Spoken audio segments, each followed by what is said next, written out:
Want more Gators Breakdown? Join Gators Breakdown Plus. Starting at $3 a month, get access to unique episodes, plus a blog, chat room, giveaways, shout-outs, and more. Gators Breakdown Plus is furthering the interaction with fans and listeners like you. Head to gatorsbreakdown.supportingcast.fm to join Gators Breakdown Plus today.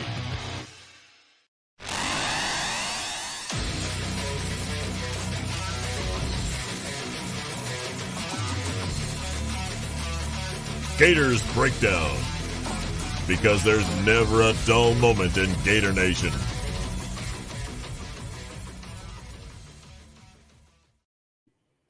The Gators Breakdown podcast is ready to go. I'm your host, David Waters. You can find me on Twitter at GatorDave_SEC. Well, man, a lot to get into on the recruiting front. Good news, bad news, trends. Ooh, man. I know. The topics are out there. We'll definitely get into it right here on Gators Breakdown. First, start with the good news, and always we'll start with a commitment anyway.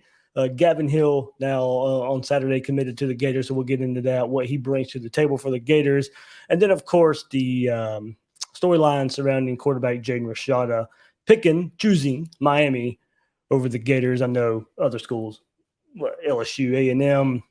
Ole Miss were in the mix as far as graphics go, but we know this was a Florida-Miami battle toward the end that the Hurricanes come out on top there. So there's the two topics, of course, and also we'll get into Roderick Kearney, a big offensive line tackle, choosing FSU over Florida, as well. So plenty of storylines to get into. As I said, good news, bad news. And look, we knew Rashada was going to commit on Sunday, and then Hill commits late on Saturday night, so felt best just to take it all in on Sunday. Plus, you got to enjoy the weekend a little bit there. So, but keeping up with all this, the ever-changing, it seemed hour by hour, behind-the-scenes update of Jaden Rashada, kept me busy over the weekend too. So, we'll get into all of it right here on this episode of Gators Breakdown. Before we move forward, hit that like button, hit that subscribe button. Really, really helps us out here on Gators Breakdown. Let's get to 10,000 subscribers right here on YouTube before the season starts. Just hit that button. That's all it takes. All it takes. Really helps us out here. Check us out at the home of Gators Breakdown, news4jax.com/Gators Breakdown. Also, big shout out, Gators Breakdown Plus. Big wave of new signups, new subscribers on Gators Breakdown Plus. Thank you so much. If you want to take part in discussion, of course, recruiting heavy right now, be sure to, on the Discord server there, be sure to join Gators Breakdown Plus. The link is in the description. So, all right, let's start with the good news. Gator Nation, we got to commit. Hometown boy out of Gainesville, Gavin Hill, commits to the Gators. Defensive lineman, 6'3", 255 pounds from Gainesville, Buchholz. Same as Gators wide receiver commit Creed Whittemore. Staying home, play for the Gators. You can watch that on Instagram, his commitment video, and how much it meant to him to stay home. He's a Gator fan his whole life.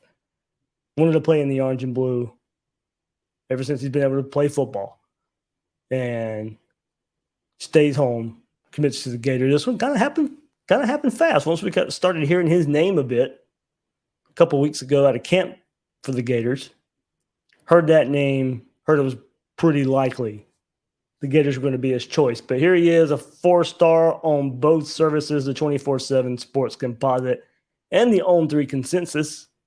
Pretty much the same rankings for both sites. On the 24/7 Sports Composite, Gavin Hill comes in as the 259th overall player, the 38th ranked defensive lineman. On the On3 Consensus, he's the 258th best player, 37th defensive lineman. See the graphic right there on YouTube. Pretty much the same player on both services. Now, after getting, the highest commit in the class a few days ago with Isaiah Nixon, he'll fit at that outside linebacker jack role. Labeled as a defensive lineman as the recruiting services, but at the next level will play outside linebacker jack. But he was the highest commit of the class, and now Gavin Hill comes in as the second highest commit in the class. Gators have added to the defensive front 7 here with these recent additions with Nixon and Hill. And if you remember, on that Nixon episode, I went through the list of the defensive line targets Florida will be going after. Florida's going to have a really good defensive line class. We'll update that later on in the episode here, just coming up in a couple minutes when we get to that section there. But if you want to look and go and look back at 24/7 Sports all-time commit list for the Gators, Hill comes in as the 43rd ranked defensive lineman. And I'll put that reminder. Since the recruiting services have started in the early 2000s, that's when this stuff has started, having a bank of the players there. Go back and look at it. He's right in between Princely Human-Mielin, 2020 recruit, and J.R. Bostwick back in 2013. Other players in that range, Andrew Chatfield, the class of 2018, Johnny Brown from 2020, Lloyd Summerall, 2019, Jordan Sherrick, 2013. So he's in that range of players there for the Gators. Now go and look at, I go back and look at the timeline. Sped up pretty fast. And this is one Hill visited after having a great camp session. That camp session, he showed out at defensive line drills, even some tight end to show off his athleticism. Gators offered him, looked like it was only a matter of time before Florida was going to be the pick. Looked like initially the July would be the timeline for the pick here, but no need to wait any longer. As I said, Florida offered him. Florida wanted him with that offer. Florida clearly wanted Hill. Hill, the hometown recruit, has always wanted to be a Gator, as I said, suit up in the orange and blue. And look, also, his mom shared a Facebook video when he got that offer. You could tell how much it meant to him, and Napier calling his dad on the phone and how excited he was to have that offer and to share that offer. So good hometown Gainesville story right there. So I mentioned that camp and where Florida was really impressed with what they saw there on Hill. So what kind of player? What kind of player is Florida getting here with Hill? Big thanks to Corey Bender from On3 sending in his scouting report right here of Gavin Hill.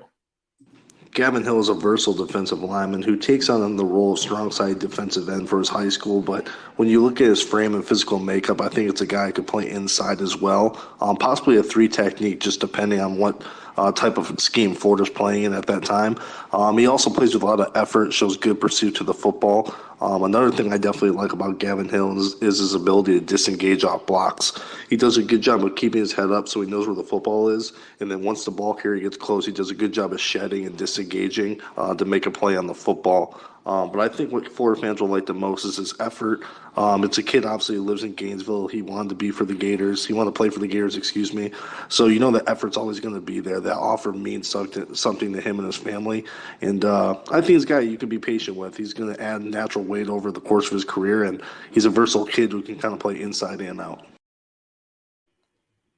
There we go. Versatile player there for the Gators up front. Disruptive behind the line of scrimmage. You go look at the film and look at the pursuit. Yeah, I mean, his motor really stands out. And as Corey said, that motor paired with his desire to be a Gator, his desire to play at Florida, shouldn't have to worry about this kid at all. Going out there and giving it his all and playing with passion for the Gators.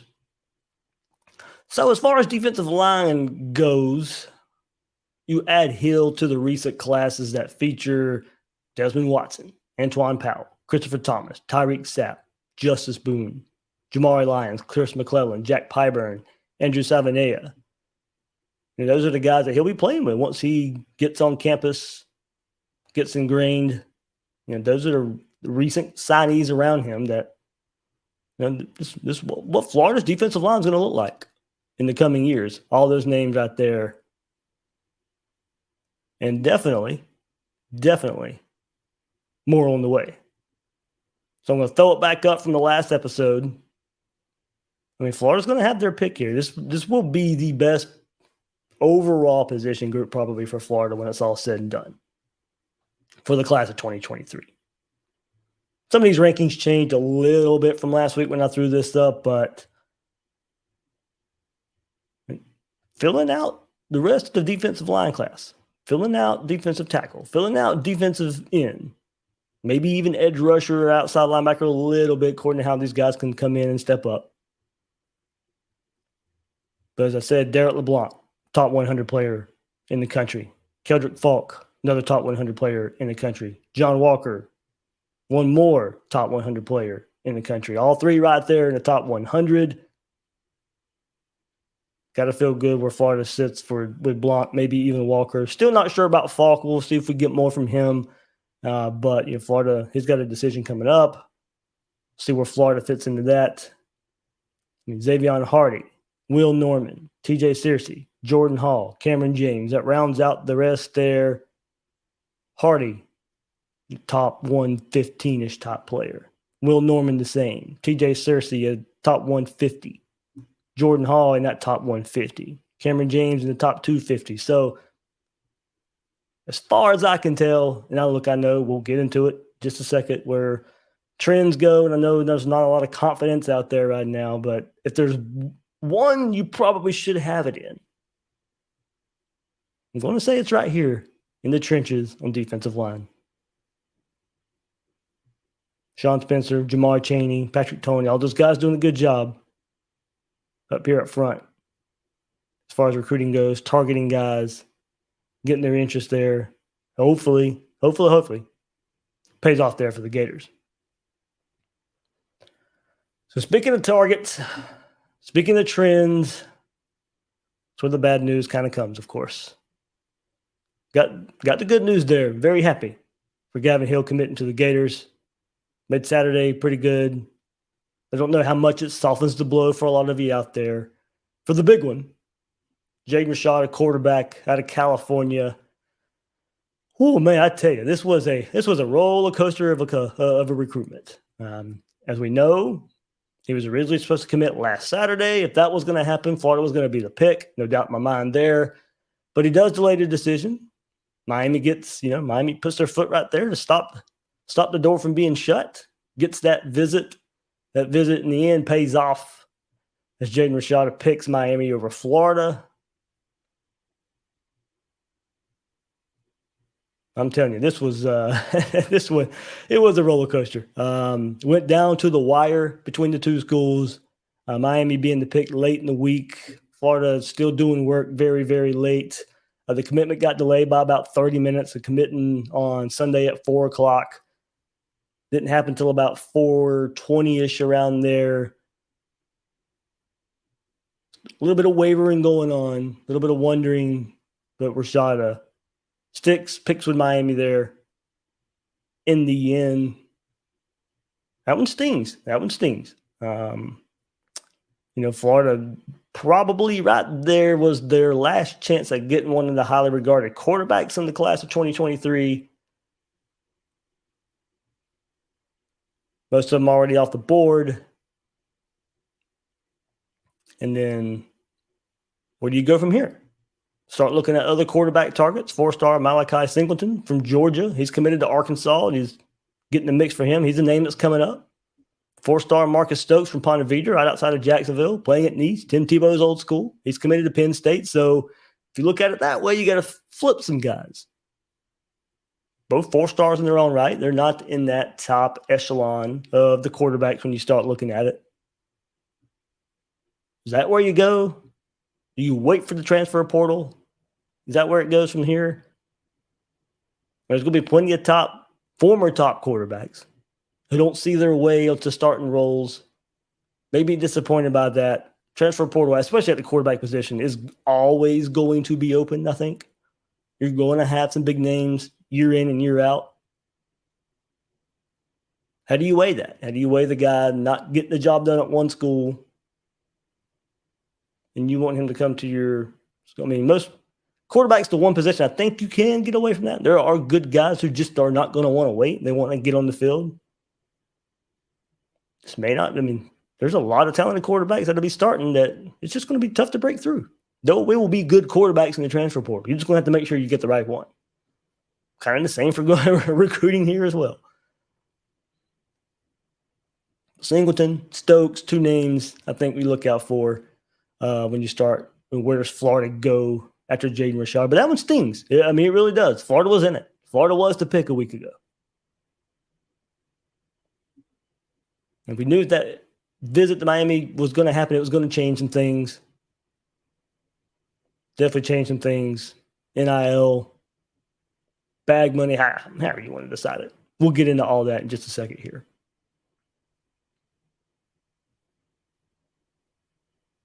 But talking about news of the weekend and Roger Kearney. Now, another miss right here.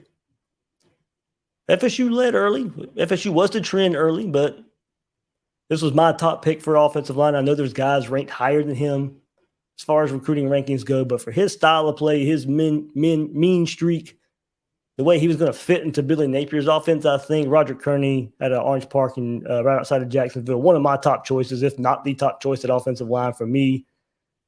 Florida closed the gap a little bit, but FSU always kind of seemed to be that trending school. Florida closed the gap, not enough. Kearney was on his official to Florida and committed to FSU about 30 minutes after leaving Florida's campus. So did something happen? Now, we could sit here and say that it's not the excuse Florida said they didn't want him. No, Florida wanted him. So that, like I said, so maybe something happened, but it's not where, Florida's, this isn't one of those, we didn't want him anyway. No, that's not what happened here. Florida wanted Kearney. Right up the road in Jacksonville. FSU's to pick there, so in-state, lose currently your top quarterback target to Miami, one of your top offensive line targets to FSU. Florida gets to commit on Saturday of Hill, so busy weekend in the Sunshine State for recruiting. But all eyes are always going to be on Rashada and quarterback and just how big of a battle that was going to be for Florida and Miami. A lot of perception right there with that one. But going back to offensive line, what that kind of means now with Kearney off the board. Still have Peyton Kirkland out there, Lucas Simmons, Miles McVay. Go try one more time here with this IMG guy, Francis Mauigwa. Probably butchered that, but there we go. Or Mauingoa. There we go. I think that might be it. Monroe Freeland. All those guys at or near the top of the board as far as offensive linemen go for Florida. I mean, you got to hit there. Or Florida will find numbers. But if you don't get those, some combination of those guys, the star talent overall at the position won't be there. It has to include at least one of those guys, but you hope more than one. And don't hit on those guys, much like quarterback. Just have to adjust, go down the board. But we know the talent level has to rise on this roster, especially at offensive line. Now, don't get me wrong. I mean, not going to sit here and try to make excuses here, but it's one position this staff has a pretty good history on as development, but we want to develop the 4-star, the 5-star at those positions. So those are the names you got to start looking for there. But to me, Kearney, that one hurts. That one hurts a good bit. So you start looking at it. Reasoning. Why is Rashada picking Miami? Why is Kearney picking FSU? Why is A.J. Harris picking Georgia? I mean, you're starting to lose some of these targets. I'll get into that in just a second too, but, what is the reason? NIL, bags, money bags, football reasoning. I mean, for Rashada, we know NIL was a huge, huge factor here, especially going against Miami and the Ruiz storyline and Life Wallet and all that stuff. It was going to play a factor. We knew about that. Napier has his way of going about it. NIL supposed to be current players taking care of the current players on the roster. Not an inducement in recruiting, but we know the storylines there. Not naive to the fact that that's what's happening. Not going to dig the head in the sand there. But Napier wants to worry. And to me, rightfully so, worry about the current players. Look, there's major players you'll be cheering for this fall on Florida Field, at Florida Field, that are not at other schools because of Florida's NIL. Big time players you're cheering for this fall would be at other schools if it wasn't for Florida's NIL. Don't get me wrong. I know we want the recruits there, but you want Anthony Richardson at another school? You want Jervon Dexter at another school? Florida's NIL is the reason they're still around. A big reason they're still around. Those opportunities that Florida offers there. But at the same time, we're not naive to the fact that NIL's also being recognized by recruits. Not supposed to induce, but it is. That's the nature of it right now. We knew this was what NIL was going to turn into. Napier has his way of doing it, and we're just going to have to trust or not trust it. He's going to do it his way. It may be right. It may be wrong. Some say we don't need more time to figure that out. He may eventually have to adjust, but he's going to do it his way. A lot of people go and take that bidding war comment to heart.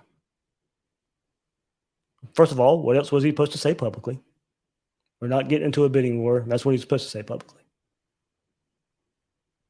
But if you want to take it to heart, if you want to look at that comment, when's enough? Scared money don't make money. A lot of people want to throw that in the face as well. That doesn't mean go be stupid with money. There is a value to a recruit once he becomes a player. There has to be a limit. It's not my job, your job, to tell the staff how to go about that part of it. May disagree. I may not agree with it. You may not agree with it. But if it doesn't work, better adjust fast. This was what college football is turning into right now. When's that bubble going to burst? And we've had this conversation. If this is going to be the world of college football, however long Napier and or the University of Florida wait for the bubble to burst, will it be too late? Even if it even comes? I can raise the questions here. There's no easy answers here for why Florida didn't get this guy or that guy. Everybody's looking for answers. No one has the answers, just guesses and opinions. It might be right, but you don't have the answer.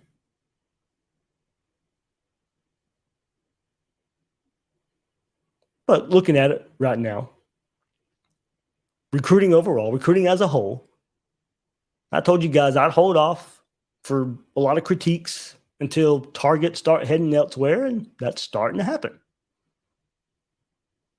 The cornerbacks out there, A.J. Harris, Georgia, Mitchell, but he's not heading to Florida as of now. He wants to play corner. Florida sees him as a safety. Take that as you will. Do you tell the kid he's going to be a cornerback, get him on campus anyway? Corey Raymond was straight up, man. You're a safety. So, okay. But both those guys heading elsewhere. Look, but Cormani McClain's already a must in the class. And there was talk maybe, look, Florida was never going 3 for 3 there. No, so don't even think about that. Chance to go 2 for 3? Possibly. We always wanted Cormani to be one of those. Now Miami, Alabama, Florida battle there, but he's a must in the class, even more so.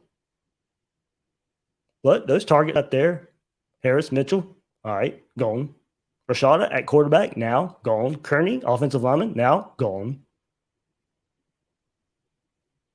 That quarterback, it's down the board now for a good, but probably not an elite quarterback right now.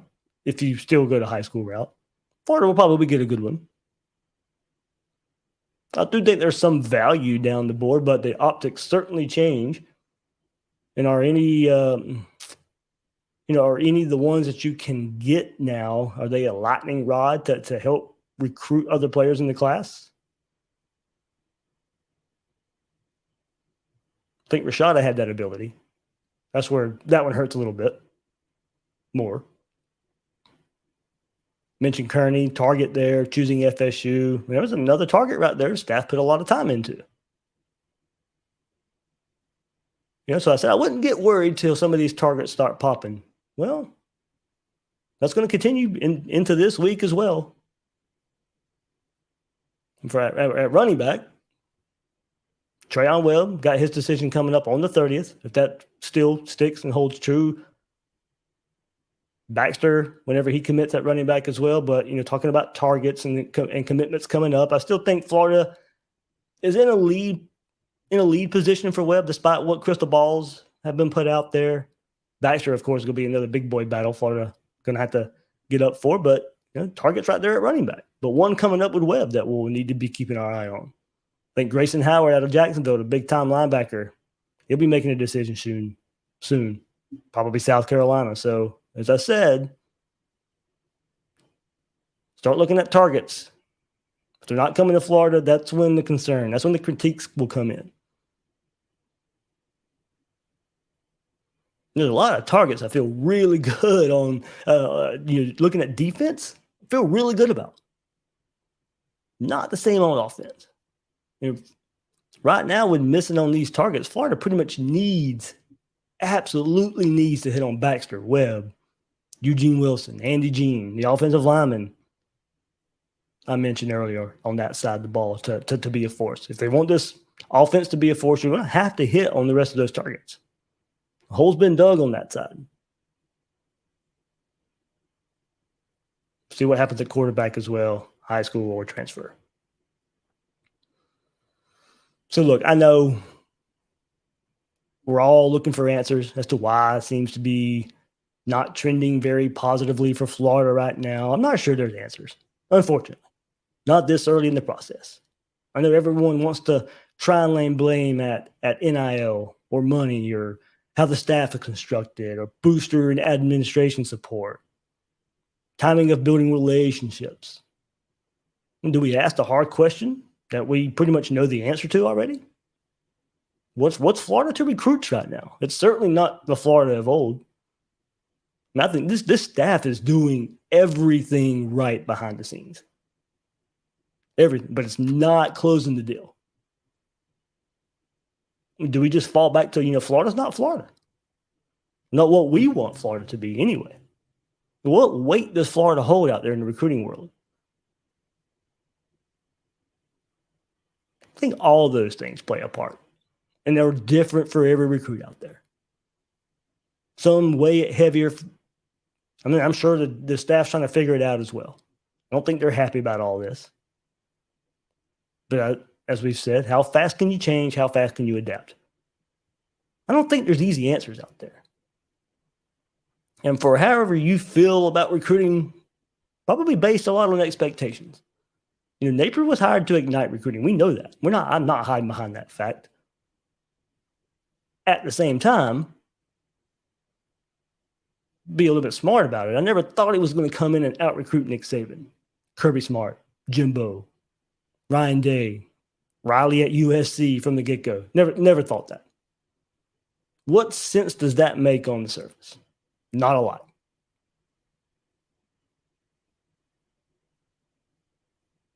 Somebody wants to poll Gator Nation when Billy Napier's hired. All right, next year, forget about the transition class, but go straight to the bump class. Is Billy Napier going to out-recruit Nick Saban? Nope. Kirby Smart? Nope. Jimbo? No. Ryan Day? No. Riley at USC? Nope. No way. But at the same time, top 10-ish should have been, very well, still could be part of this class, but probably should have been very likely. But that's getting harder to come by at the moment. The opportunity's still there. I don't know how likely it is. 6 months ago, I told you it was likely. I don't know if I lean that way now.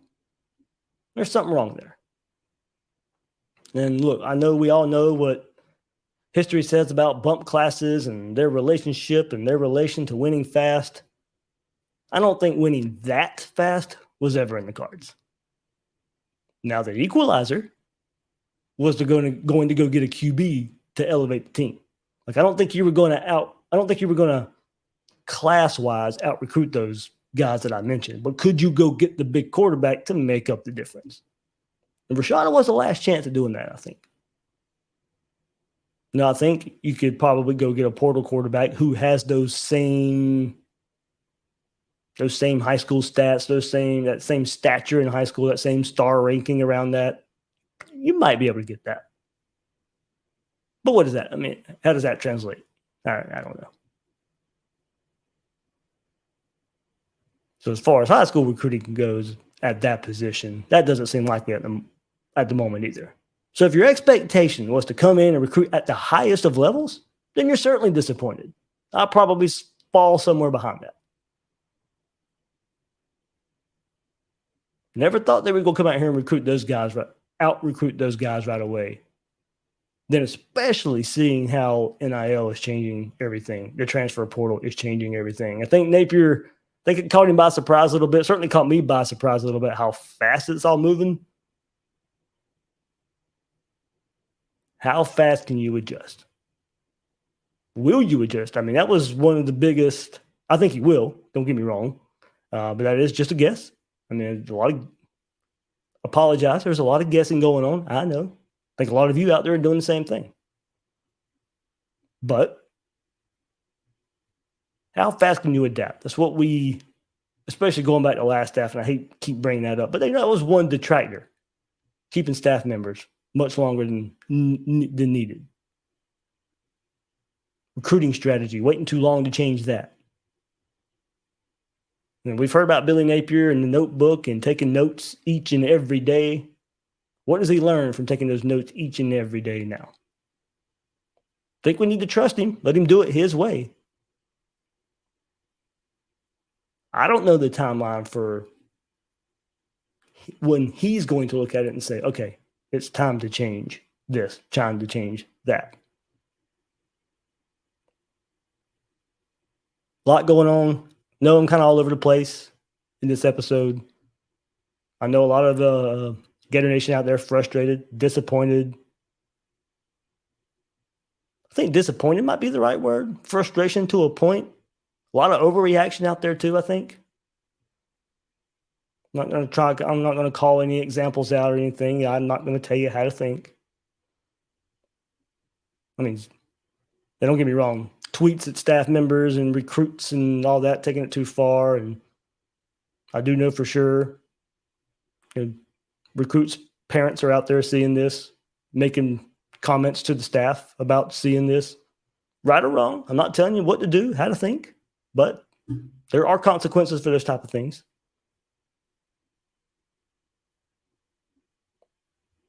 And Gator Nation, to me, is the best fan base out there. One of the most passionate fan bases out there. Let's not take that passion the wrong way. But all right. Put a smile on the face there. Had a good recruit, Gavin Hill, on Saturday. Looking forward to see what he can do for the Gators, but not going to dig my head in the sand. I'll put that out there one more time. Not going to hide behind the fact, Florida lost out on the quarterback. Florida lost out on the top target at offensive line. It's not all sunshine and rainbows. It's not all doom and gloom either.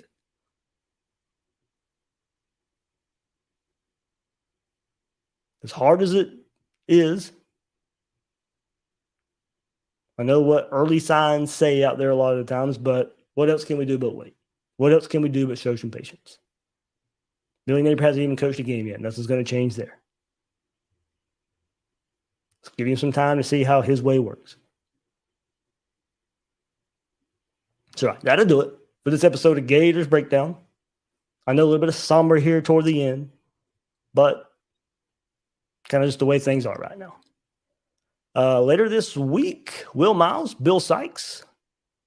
When we all three get together, the reputation for discussing these type of topics are way up there. So look, at the time when I scheduled Bill to come on with Will and I, it certainly was looking like Jaden Rashada was going to be a Gator. There was going to be a lot of hoopla and a lot of maybe rejoice there. We'll have to pivot. We'll have to adjust and bring up certain topics. So that'll be what to look out for. And also on Wednesday, good friend David Sertiquist from his podcast, Getting Swamped. He's on Gators Breakdown Plus as well. But he and I will be hosting a Gator Collective Spaces Wednesday nights. Now, I'm trying to remember all the names off the top of my head, but Montrell Johnson, Naquan Wright, Lorenzo Lingard, Osiris Torrance, and I think we've got Kingsley Egwakon right before I started this episode. So that'll be a run game with the offensive line and the running backs, very heavy focused. Twitter Spaces brought to you by the Gator Collective there on Wednesday night. So that one should be a whole lot of fun. We get to talk the guys from Louisiana who transferred with Billy Napier, of course. So we kind of focusing on the offensive line, focusing on the run game on the Twitter Spaces coming up. So a lot coming up right here on Gators Breakdown. Wednesday night, we'll get the shift away from recruiting a little bit, have some fun with the players. The next week, probably, of course. Now, I think some commits for Florida. If they happen in the next few days, week or so, of course I'll cover it here. But as far as main episodes go, going to start focusing more back on the football side of things. Preseason magazines are out. We're certainly hit on that like we do every year. SEC Media Days in a few weeks, getting geared up and ready for that as well. So pure football away from the recruiting side, getting ramped up as well right here on Gators Breakdown. So there's a look at what's coming up, of course, here on the podcast. One more time, hit that like button, hit that subscribe button, leave some comments there. I know the comments will be heavy for this one. So be respectful. Maybe calm down on the attacks a little bit. I'm talking about each other. But look, we'll get through it. And we'll follow it right here, all on Gators Breakdown. So that'll do it for this episode. I'm your host, David Waters. You can find me on Twitter at GatorDave_SEC. Guys and girls out there, thanks for listening to this episode of Gators Breakdown.